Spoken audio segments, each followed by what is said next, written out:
Video like जरूर कर लीजिए और ऐसे वीडियो लगातार फ्री में पाने के लिए चैनल को तुरंत सब्सक्राइब कर लीजिए और बेल आइकन को जरूर टैप कर लीजिए ताकि आगे भी सारे वीडियो आपको मिलते रहे। यूट्यूब में फॉलो करते हैं तो प्लीज ये वाला फ्री टेलीग्राम चैनल जरूर ज्वाइन कर लीजिएगा। सारे नोटिफिकेशन सारे अपडेट यहीं पे आते हैं, ध्यान रखिए। हम लोग यूपीएससी एपीएफसी ईओ के लिए एमसीक्यू एनालिसिस कर रहे हैं, तो ये तीसरा वीडियो है उसी सीरीज़ का। यहाँ पे हम पॉलिटी के क्वेश्चंस देखेंगे और ये सारे क्वेश्चन यूपीएससी की सीएससी के ही हैं, सिविल सर्विसेज एग्जामिनेशन के। ठीक है, यहाँ पे हमें अप्रोच देखनी है, समझना है कि क्वेश्चंस इतने मुश्किल नहीं होते हैं। ठीक है, जो क्वेश्चंस आ रखे हैं उनको ही समझना है कि वहाँ से हम कैसे सोच सकते हैं कि एपीएफसी में कैसे क्वेश्चन आएंगे। ठीक है, क्योंकि एग्जाम देखिए उतना डिफिकल्ट नहीं होगा जितना सिविल सर्विसेज का होता है, बट करा यूपीएससी रही है तो हम जो बेस ले रहे हैं वो सिविल सर्विसेज का ही ले रहे हैं कि वो कर लेंगे तो एपीएफसी के तो बना ही लेंगे, ईओ के तो बना ही लेंगे। ठीक है, या तो एपीएफसी का ही देख लीजिए। ठीक है, तो उससे अच्छा है कि हम सिविल सर्विस का देख लें। अब देखिए 2021 में क्वेश्चन आया था, राइट टू प्राइवेसी ठीक है इस protected under which article of the constitution of India. ठीक है, अब ये क्वेश्चन है बहुत आसान है ना, इसको सबने देखा, सब लोग याद करके गए थे, सबने सी ऑप्शन मार दिया। अब पॉइंट ये नहीं है, ठीक है बात समझिएगा, यहाँ पे ये नहीं है कि इसका आंसर आपने मार दिया, यहाँ पे थोड़ा सा एनालिसिस भी इंपॉर्टेंट है। ठीक है, थोड़ा सा एनालिसिस इंपॉर्टेंट है। एनालिसिस इस चीज़ का इंपॉर्टेंट है कि राइट टू प्राइवेसी पहली बात 21 आर्टिकल 21 में ही क्यों डाला गया, पहले तो इसे समझना जरूरी है। ठीक है, क्यों, क्योंकि इस हो सकता है इससे अच्छा सवाल बना दिया जाता जो आप नहीं बना पाते। ठीक है, तो इसमें थोड़ा सा डिग करना पड़ेगा, थोड़ा सा अंदर इसके उतरिए, तब आपको पता चलेगा कि क्या मामला है। ठीक है, पहली बात तो इसका बैकग्राउंड थोड़ा पता होना चाहिए, सबको पता होना चाहिए। 2017 का केस था। ठीक है, जजमेंट कौन सी थी, के एस पुट्टास्वामी। ठीक है, के एस पुट्टास्वामी ने 2017 में क्या बोला था कि राइट टू प्राइवेसी आपका आर्टिकल 21 के अंदर इंश्राइन है। ठीक है, उसको इंक्लूड किया जा रहा है। ठीक है, और आर्टिकल 21 आपका right to life and liberty. अब यहाँ पे बात समझने वाली है ना कि राइट टू प्राइवेसी मतलब क्या, प्राइवेसी मतलब क्या होता है, समझिए। प्राइवेसी मतलब मेरी एक पर्सनल लाइफ है, उसमें कोई इंट्रूड ना करे, उसमें कोई इंटरफेयर ना करे। अब कोई इंटरफेयर कर रहा है तो इसका क्या मतलब है, मेरी आज़ादी को कॉम्प्रोमाइज़ कर रहा है, बात समझिएगा। ठीक है, मेरी प्राइवेसी में कोई इंटरफेयर कर रहा है, इसका मतलब मेरी किस चीज़ पे दिक्कत हो रही है, मेरी लिबर्टी पे दिक्कत हो रही है। और लिबर्टी की बात कहाँ से आती है, यदि मैं लाइफ ठीक जी रहा हूँ उसके बाद ही मैं लिबर्टी को एंजॉय कर सकता हूँ। तो सिंपल सी बात है कि आंसर 19 क्यों नहीं मार सकते हैं। ठीक है, देखिए ये और ये तो बिल्कुल नहीं होगा। ठीक है, याद करके गए हैं तो आप 21 मार देंगे, बात ये नहीं है। बात ये नहीं है कि आप आंसर मार के आ रहे हैं, बात ये है कि आप समझ के मार रहे हैं कि लटके गए हैं। ठीक है, तो राइट टू प्राइवेसी को आर्टिकल 21 में क्यों रखा गया था, इसका बेसिक सा मतलब ये था कि भाई किसी की प्राइवेसी को आप कॉम्प्रोमाइज़ कर रहे हैं, मतलब उसके लिबर्टी को कॉम्प्रोमाइज़ कर रहे हैं, और लिबर्टी कहाँ पर है, आर्टिकल 21 में, इसलिए आर्टिकल 21 में इसको लिखा गया, इसको अंदर डाला गया इसके। ठीक है, राइट टू प्राइवेसी को। अब एक बात ये समझिए कि ये एक्ट 2017 में आया। ठीक है, ये पूरी बात 2017 की है। ठीक है, राइट टू प्राइवेसी को 2017 के एस पुट्टास्वामी 2017 की बात है ये। अब क्वेश्चन आ रहा है 21 में। अब आप एक एस्पिरेंट है ना, तो आपको थोड़ा सा ध्यान से समझना पड़ेगा कि 17 की बात जो हो रखी है 21 में क्यों पूछी जा रही है। सिविल सर्विसेज यूपीएससी 2018 में पूछ सकती थी, 19 में भी पूछ सकती थी, 21 में क्यों पूछ रही है, सोचने वाली बात है ना। क्योंकि बात समझिए, 17 से लेकर जो 2020 तक का टाइम है, ठीक है, इसमें सुप्रीम कोर्ट की बहुत सारी रूलिंग्स आई है। ठीक है, आपकी राइट टू प्राइवेसी को लेके बहुत सारी रूलिंग्स आई है, इसे सिविल सर्विसेज ने 21 में पूछा है। ठीक है, अब आंसर नहीं बदल जाएगा, इसका आंसर तो इसका आर्टिकल 21 ही रहेगा, लेकिन आपके लिए ज़रूरी है इसकी पूरी एनालिसिस को समझना कि why right to privacy comes under article 21 but not article 19। ठीक है, यदि आप ये समझ गए तो इसके ऊपर यदि कोई और क्वेश्चन भी बनेगा तो आप उसे सॉल्व कर सकते हैं। बेसिक सी बात ये है कहने की। ठीक है, नेक्स्ट क्वेश्चन पे चलते हैं। इसी तरह से मिलता जुलता क्वेश्चन 2019 से पूछा गया था।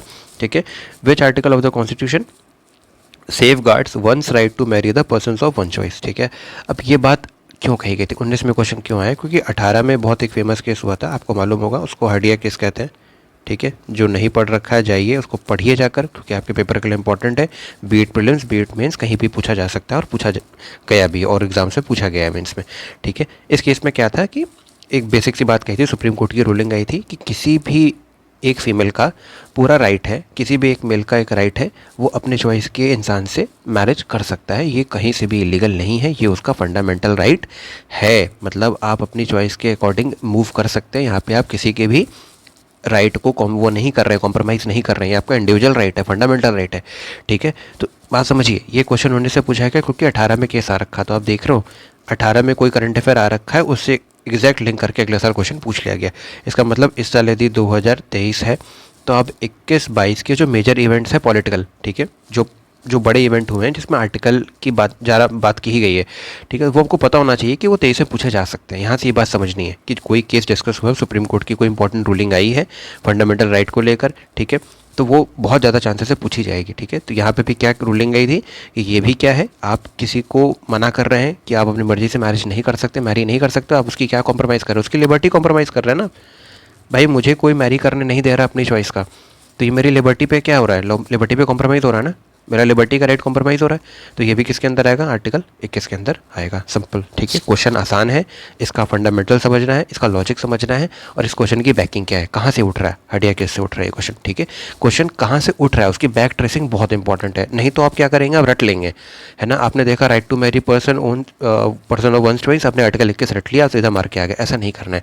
समझना है कि क्यों पूछा गया है। आप वाई क्लियर कर लेंगे तो यूपीएससी को समझ जाएंगे कि वो पूछ कैसे रही है, वो उसका दिमाग कैसे चल रहा है, ठीक है। एग्जामिनर का दिमाग पढ़ने की कोशिश करिए। चलिए नेक्स्ट क्वेश्चन पे आते हैं।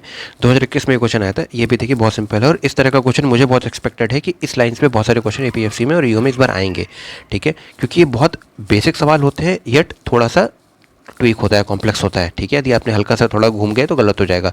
What is the position of right, ठीक है, right to property in India. अब आपको राइट टू प्रॉपर्टी से क्या याद आ रहा है, ठीक है, पहले ये फंडामेंटल राइट था, ठीक है, फिर आपको 44th अमेंडमेंट याद आना चाहिए, फिर आपको 1978 याद आना चाहिए, इस तरीके से कनेक्शन बैठाना चालू कर दीजिए, ठीक है। राइट टू प्रॉपर्टी देख के ये 3 बातें याद आनी चाहिए आपको, ठीक है। आपको मालूम है कि ये रिपील कर दिया गया था फंडामेंटल राइट, अब ये नहीं है, इसको क्या बना दिया गया, इसको लीगल राइट बना दिया गया 301 के अंदर, ठीक है। अब आपको समझिए, अब आपको कितना भी कम याद हो, लेकिन इतना तो याद होगा कि हाँ एक लिस्ट मैंने पढ़ रखी है, मैंने कुछ पढ़ रखा है कि कुछ राइट्स होते हैं जो रिजर्व होते हैं केवल अपने इंडियंस के लिए, कुछ होते हैं जो सबके लिए, चाहे फॉरेनर्स हो चाहे इंडियंस हो, सबके लिए अवेलेबल होते हैं। तो क्वेश्चन क्या था कि कौन कौन सा है, तो पहला ऑप्शन है legal right available to citizen only, अभी नहीं पता। Legal right available to any person, नहीं पता। फंडामेंटल राइट बिल्कुल नहीं, ये काट दिया, नेदर फंडामेंटल नॉर लीगल, ये भी काट दिया, क्योंकि पता है लीगल राइट तो है, हमें इतना तो मालूम है कि लीगल राइट है, इतना हम जानते हैं। लेकिन अब यहाँ पे कंफ्यूज कर दिया, यहाँ पे देखिए कि केवल सिटीजन्स के लिए और केवल किसी भी इंसान के लिए, ठीक है।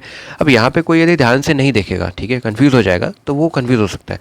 लेकिन आपने यदि लिस्ट पढ़ रखी है कि यहाँ पर भाई हमारे इंडियंस हैं, ठीक है, बात समझिए, यहाँ पे फॉरेनर्स हैं और कुछ है केवल इंडियंस के, तो यदि ये लिस्ट आपको नहीं भी याद है तो इतना याद होगा कि 300 तो नहीं था इसके अंदर। आपको यदि पूरा लिस्ट भी नहीं याद है कि कौन कौन से आर्टिकल है, 14, 19, ठीक है, वो आर्टिकल की लिस्ट नहीं याद है आपको, बट आपको इतना पता होना चाहिए कि यार ये 300 तो नहीं था इसके अंदर, जिसमें दोनों को अवेलेबल है, ठीक है। तो इसका मतलब सिंपल है, बहुत सिंपल सी बात है कि ऐसा हो ही नहीं सकता है कि आप समझो, यदि राइट टू प्रॉपर्टी का राइट ये नहीं देंगे, राइट टू प्रॉपर्टी का राइट ये केवल इंडियंस को दे देंगे, बाहर के लोग नहीं, तो यहाँ पे जो फॉरेन डायरेक्ट इन्वेस्टमेंट आती है वो कहाँ से आएगी, राइट टू प्रॉपर्टी है ही नहीं। अब यहाँ पे कोई प्रॉपर्टी लेके कुछ बना ही नहीं सकता, प्रॉपर्टी लेके कुछ बना नहीं सकता, तो यहाँ पे क्या होगा, यहाँ पे कोई मैन्युफैक्चरिंग नहीं हो पाएगी, आपका आईटी, आपका CSIT है पूरा, ठीक है, ये इंडस्ट्री पूरी रचर कर जाएगी। तो यहाँ पे यदि ग्रोथ नहीं लाएंगे, बाहर से पैसा नहीं लाएंगे, तो राइट टू प्रॉपर्टी यदि इंडियंस को ही दे देंगे तो बाहर का कोई आदमी आके यहाँ पे तो कोई प्लांट सेटअप भी नहीं कर पाएगा ना, बहुत बेसिक सी बात है। तो कॉमन सेंस भी लगाएंगे तो ऑब्वियस सी बात है केवल सिटीजन्स को दे ही नहीं सकते हैं, सबको ही देंगे। यदि लिस्ट ये नहीं भी याद है आपको, ठीक है, ये लिस्ट आपको नहीं भी याद है तो हटाइए, आप कॉमन सेंस भी बढ़ाएंगे तो आपको पता है कि केवल सिटीजन्स को तो नहीं देंगे, क्योंकि इससे ग्रोथ हैम्पर हो जाएगी, ठीक है। बाहर के लोग आएंगे, FDI आएगी, तो हमारी इकोनॉमी का ही चक्का आगे बढ़ेगा, ठीक है। तो सिंपल सी बात है, इसका आंसर बी होगा। इस तरीके से अप्रोच लेना समझिए, ठीक है, कि हमको थोड़ा सा जो होराइजन है उसको वाइडन करके सोचना है। नेक्स्ट क्वेश्चन पे चलते हैं, ठीक है। अब यहाँ पे देखिए 2 क्वेश्चन एक साथ रखे गए हैं और दोनों में कुछ सिमिलैरिटी है, थोड़ा ध्यान से समझना है, ठीक है। पहला क्वेश्चन क्या कह रहा है, a legislation which confers on the executive या एडमिनिस्ट्रेटिव अथॉरिटी, ठीक है, an unguided and uncontrolled discretionary power in the matter of application of law violates which of the following articles of the constitution of India. बहुत सारी बातें लिख दी गई है, मुझे इतनी बातें नहीं समझनी है, ठीक है। मैं पेपर में इसको देख रहा हूँ, मैं कुछ कुछ बातें जो है कीवर्ड है मैं पकड़ूंगा। पहले लिखा हुआ अनगाइडेड, ठीक है, फिर मुझे अनकंट्रोल्ड दिख रहा है, डिस्क्रिशनरी पावर। अब डिस्क्रिशनरी मतलब क्या हुआ, बात समझ में आ रही है, मन मर्जी। अनगाइडेड मतलब कोई गाइडेड नहीं है, कोई रूल से नहीं हो रहा। अनकंट्रोल्ड मतलब अपने हिसाब से किया जा रहा है, कोई कंट्रोल नहीं है कोई, ठीक है, एक तरह की यहाँ पे दिखाई जा रहा है कि मोनार्की है, ठीक है, चाइना वाला हिसाब किताब है कुछ। डिस्क्रिशनरी मतलब अपने हिसाब से कर रहा है, यहाँ पे कोई उसकी जवाबदेही नहीं है, ठीक है, वहाँ पे कोई वो अकाउंटेबिलिटी नहीं दिखा रहा है, डिस्क्रिशनरी पावर को एग्जीक्यूट कर रहा है वो। अब यहाँ पे ये समझिए, और एग्जैक्ट सवाल 20 में आया था, which one of the following categories of the fundamental right incorporate protection against untouchability, ठीक है, as a form of discrimination. अब यहाँ पे आप बहुत ध्यान से समझेंगे तो कुछ बातें आपको दिखने लग जाएंगी कि अनटचेबिलिटी एक शब्द आ रहा है, ठीक है, दिख रहा है आपको, डिस्क्रिमिनेशन एक शब्द आ रहा है। अब जरा इन सारे शब्दों को एक साथ मिलाइए, ठीक है, अनगाइडेड, अनकंट्रोल्ड, डिस्क्रिशनरी, ठीक है, अनटचेबिलिटी, डिस्क्रिमिनेशन। इन सबको देख के आपको एक बात देखनी चाहिए कि यहाँ पे एक कोर मुद्दे की बात की जा रही है, वो क्या है, इक्वालिटी, ठीक है, समानता। सबको ध्यान से देखिए, unguided, uncontrolled, discretionary, untouchability, discrimination, ठीक है, भेदभाव, छुआछूत, ये सब के सब कहाँ जा रहे हैं? इक्वालिटी पे जा रहे हैं। किसी के साथ समझिए अनटचेबिलिटी हो रही है, इसका मतलब क्या है कि उसके साथ डिस्क्रिमिनेशन हो रहा है, ठीक है, उसके साथ भेदभाव किया जा रहा है। और भेदभाव मतलब एक तरीके से कि उसे इक्वल नहीं समझा जा रहा है। किसी को आप इक्वल नहीं समझेंगे तो उसको डिस्क्रिमिनेट करेंगे, और डिस्क्रिमिनेट करेंगे तो अनटचेबिलिटी वहीं से निकल रही है। पॉइंट है, मान लीजिए यदि कोई बराबर नहीं समझ रहा है, यहाँ पे देखिए, ठीक है, यहाँ पे अनगाइडेड, अनकंट्रोल्ड, डिस्क्रिशनरी पावर, ये बात क्या दिखा रही है कि सबके साथ एक जैसा व्यवहार नहीं कर रही है अथॉरिटी, ठीक है, अपने हिसाब से काम कर रही है। सिंपल सी बात है कि यहाँ पे इक्वालिटी को हैम्पर किया जा रहा है, ठीक है, और इक्वालिटी को हैम्पर किया जा रहा है तो इक्वालिटी की बात कहाँ कही जाती है? आर्टिकल 14 में कही जाती है। आपको बहुत अच्छे से इन्फॉर्मेशन नहीं भी है तब भी इस तरीके से आप प्रोसेस करके आंसर मार सकते हैं, ठीक है। यहाँ पे आप ध्यान से देखिए, अब अनटचेबिलिटी, डिस्क्रिमिनेशन देखा आपने, यदि पढ़ रखा है, रट रखा है, अब सीधा उठ के देखेंगे, पहला मार देंगे राइट अगेंस्ट एक्सप्लॉयटेशन। आपको लगेगा अनटचेबिलिटी की बात कही जा रही है तो राइट अगेंस्ट एक्सप्लॉयटेशन होगा, नहीं, आपको कोर पकड़ना है। इसका कोर क्या है, ठीक है, कोर मुद्दा क्या है? सिविल सर्विसेज यूपीएससी क्या करती है? कोर पे जाती है। कोर है इसका इक्वलिटी, ठीक है, कि अनटचेबिलिटी हो रही है, इसका मतलब डिस्क्रिमिनेशन किया जा रहा होगा, इसका मतलब इक्वल नहीं समझा जा रहा होगा, ठीक है, और इक्वल नहीं समझा जा रहा होगा तो इक्वलिटी के लिए कौन सा आपका फंडामेंटल राइट है? Right to equality. ये हैम्पर हो रहा है, ना कि एक्सप्लॉयटेशन, ठीक है। एक्सप्लॉयटेशन आपका थोड़ा सा माइक्रो हो गया, ठीक है, हमें यहाँ पे मैक्रो लेवल पे रहना है। ये समझने वाली बात है, इस तरीके से क्वेश्चंस को ब्रेक करना होता है, ठीक है। क्वेश्चन डिफिकल्ट नहीं है, क्वेश्चन को समझना होगा कि उसको अप्रोच कैसे लेना है, ठीक है, उसको समझना कैसे है, उसकी अंडरस्टैंडिंग कैसे लेनी है, ठीक है। 2018 का एक क्वेश्चन है, ठीक है, which one of the following are regarded as the main feature of the rule of law. अब आपको इस क्वेश्चन को बहुत ध्यान से समझना है कि इसमें आपको बहुत ज़्यादा नहीं भी आता है, ठीक है। एक बात समझिए, यहाँ पे एक शब्द लिखा है रूल ऑफ लॉ, ठीक है। अब कोई बहुत ध्यान से पढ़ के नहीं भी गया होगा, रूल ऑफ लॉ देख के उसको पता चलेगा यहाँ पे क्या किसकी बात कही जा रही है। यहाँ पे बात की जा रही है कि जो गवर्नमेंट है, ठीक है, समझ लीजिए काउंसिल ऑफ मिनिस्टर है, ठीक है, उसको कैसे लॉ बनाने हैं, जो लॉ मेकिंग बॉडी है उसके क्या रूल है, वो किन किन चीज़ों से कंस्ट्रेंड है, बंधे हुए हैं, ठीक है। तो हमको ये पता चल रहा है कि रूल ऑफ लॉ बेसिकली क्या है? गवर्नमेंट से सिटीजन तक का रास्ता है। ये आपको दिख रहा होगा, जो रास्ता है गवर्नमेंट से सिटीजन तक का। रूल ऑफ लॉ मतलब गवर्नमेंट की कुछ चीज़ें हैं जो सिटीजन्स के लिए हैं, ना कि सिटीजन की कुछ चीज़ें हैं गवर्नमेंट के लिए। बात समझ रहे हो? रूल ऑफ लॉ बेसिकली क्या दिखा रहा है? गवर्नमेंट की कुछ चीज़ें हैं सिटीजन्स के लिए। तो गवर्नमेंट जो है वो कहाँ से बन रही है? डेमोक्रेटिक कंट्री, लोगों से बन रही है, तो ऑटोक्रेटिक तो हो नहीं सकती गवर्नमेंट, ठीक है। काउंसिल ऑफ मिनिस्टर ऐसा तो नहीं हो सकता अपनी मनमर्जी करने लग जाएंगे। और पीएम भी क्या होता है? सीएम का ही पार्ट होता है, काउंसिल ऑफ मिनिस्टर का ही पार्ट होता है, काउंसिल ऑफ मिनिस्टर का ही जो उसी को ही बनाया जाता है जो वहाँ पे सेलेक्ट किया जाता है। तो पीएम बेसिकली कहाँ से निकल रहे हैं? सीएम से, ठीक है। और ये सीएम पूरी बन कहाँ से रही है? ठीक है, ये वही जो लेजिस्लेचर में जाते हैं वही तो बन रहा है। और लेजिस्लेचर को चुन कौन रहा है? हम चुन रहे हैं, वी, ठीक है। तो we the people of India. तो यहाँ से क्या दिख रहा है आपको साफ साफ कि डेमोक्रेटिक कंट्री है, रूल ऑफ लॉ की बात हो रही है, तो लिमिटेशन ऑफ पावर तो होगी ना। हम चाइना की तरह बिहेव तो नहीं कर सकते, इसका मतलब ये ऑप्शन तो ठीक है। बहुत ध्यान से देखिएगा, ये ऑप्शन ठीक है। अब इस पर मत जाइए, आप इस पर मत जाइए, सीधा थर्ड ऑप्शन पे आइए।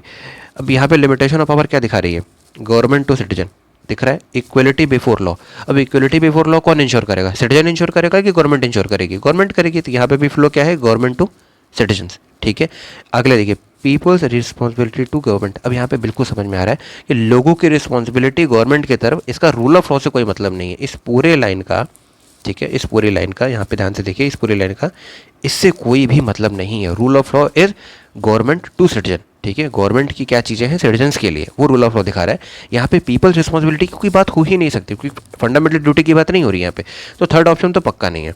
अब थर्ड नहीं है तो ये कट गया, ध्यान से देखिए, ये कट गया, ठीक है। दोनों कट गए और पहला ऑप्शन होना ही चाहिए, ठीक है। ध्यान से समझिए क्या मैं बता रहा हूँ। थर्ड ऑप्शन नहीं हो सकता और पहला होना ही चाहिए। तो आपका ये ऑप्शन गया 204, इसमें 1 नहीं है, ये काट दीजिए, सी ऑप्शन करेक्ट हो जाएगा। इसमें कहने का क्या मतलब है, बहुत ध्यान समझिए। अब लिबर्टी एंड सिविल राइट्स, ये भी क्या है आपका रूल ऑफ लॉ के अंदर आएगा, ठीक है। दिख रहा है साफ साफ आपको। तो इस तरीके से आपको क्वेश्चन को कॉम्प्रहेंड करना, क्वेश्चन को समझना है, ठीक है। अब ये पॉसिबिलिटी है कि ये क्वेश्चन थोड़े से इन डेप्थ है, थोड़े से लॉजिकल है। यहाँ पे आपको अंडरस्टैंडिंग भी रखनी है, ठीक है। आपका फंडामेंटल बेस भी मजबूत होना चाहिए, ठीक है। आपको पता होना चाहिए कि प्रियम्बल कैसे कनेक्ट है फंडामेंटल राइट से, फंडामेंटल राइट फंडामेंटल ड्यूटी में क्या कनेक्शन है, डीपीएसपी कैसे कनेक्टेड है, ठीक है। चीज़ें आपस में कनेक्टेड हैं, आपको जोड़ के समझना पड़ेगा, आपको एक कनेक्शन बैठाना पड़ेगा, तब आप चीज़ें समझ पाएंगे। बहुत ज़्यादा आपको नॉलेज पे नहीं काम करना है, देखना है कि नॉलेज को कैसे यहाँ पे इंटीग्रेट करना है, ठीक है। अलग अलग पीसेस ऑफ नॉलेज है, उसे इंटीग्रेट करना है, जोड़ना है। जब आप कनेक्ट करेंगे तब आप ऑप्शन को एलिमिनेट भी कर सकते हैं, और ये स्मार्ट एलिमिनेशन से थोड़े नॉलेज, थोड़े एलिमिनेशन की टेक्निक से आप समझ पाएंगे कि आपको क्वेश्चन मारने कैसे, ठीक है। तो आप प्रैक्टिस करिए, इसको समझिए, थोड़ा सा देखिए, प्रैक्टिस का गेम है, आप करते करते आपको आइडिया लगेगा कि मैं क्या कहना चाह रहा हूँ, ठीक है, तब आप समझ पाएंगे। अब इन क्वेश्चंस पे यदि आप केवल नॉलेज पे जाएंगे तो आप कहीं कहीं मात खा जाएंगे, लेकिन नॉलेज प्लस इंटेलिजेंट गेसिंग, ठीक है, इंटेलिजेंट होनी चाहिए। ऐसा नहीं है कि गेस मार रहे हैं आप, ठीक है, रैंडम गेस नहीं होना चाहिए, एक इंटेलिजेंट वे ऑफ गेसिंग होनी चाहिए। वो कहाँ से आएगी? वो प्रैक्टिस से आएगी ना, उसका कोई शॉर्टकट नहीं है। तो इन क्वेश्चंस को देखिए, इनके साथ आप और क्वेश्चंस को प्रैक्टिस करिए, तो उससे आपको आइडिया लगेगा। कुछ भी पढ़िए तो एक बैकलिंक बनाइए दिमाग में कि ये आ रहा है तो ये क्यों आया, ठीक है। 2018 में यदि कोई केस हुआ है तो 19 में क्वेश्चन पूछा गया है, ठीक है। 20 में यदि कोई क्वेश्चन आ रखा है यहाँ पे, ठीक है, तो उसका डायरेक्टली लिंक कहाँ से है? 21 के क्वेश्चन से है। तो फिर देखिए PYQ कितना इंपॉर्टेंट है, प्रीवियस ईयर यदि आप कर रहे हैं तो वो कहीं बेकार नहीं जा रहे, वो बहुत काम के, ठीक है। तो इस तरीके से अप्रोच करिए, और आपको ऐसे कर करके आपकी पॉलिटी के क्वेश्चंस थोड़े मजबूत हो जाएंगे, आपको अंडरस्टैंडिंग बन जाएगी कि कैसे सॉल्व करना है, ठीक है। Thank you so much.